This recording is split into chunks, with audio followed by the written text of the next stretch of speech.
திமுக நாசமா போனதுக்கு காரணம் திமுக காரணம் தான். நம்முடைய ஆட்சியில நம்முடைய தலைவர் மக்களுக்காக செஞ்சிருக்காரு கொள்றாரு. அதை பத்தி எல்லாம் நாங்க பேசியும் பிரயோஜனம் இல்ல, அதை பத்தி நினைச்ச பிரயோஜனம் இல்ல. மக்கள் நல்லா பாடம் கொடுத்துருக்கீங்க, அந்த பாடத்துக்கு முதல்ல உங்களுக்கு எல்லாத்துக்கும் நன்றி.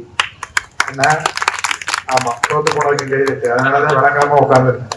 திமுக நாசமா போனதுக்கு காரணம் திமுக காரணம் தான்.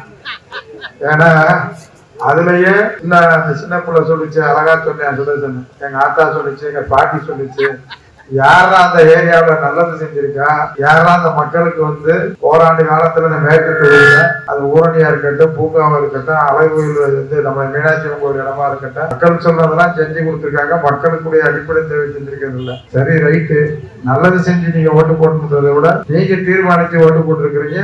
அதை நாங்க திமுக இன்னைக்கு அதை பத்தி எல்லாம் பேசுறதுக்கு வேலையும் கிடையாது, அதை பத்தி நாங்க சொல்றதுக்கு கிடையாது.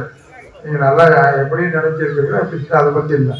நாங்க இந்த இயக்கம் மட்டும் இல்லை, இந்த மக்களுக்காக எப்போதும் தன்னை முழுமையாக ஈடுபடுத்திக் கொண்ட முத்தமிழ் தலைவர் கலைஞருடைய பிறந்த நாள் நிகழ்ச்சிக்காக வந்திருக்கிறேன்.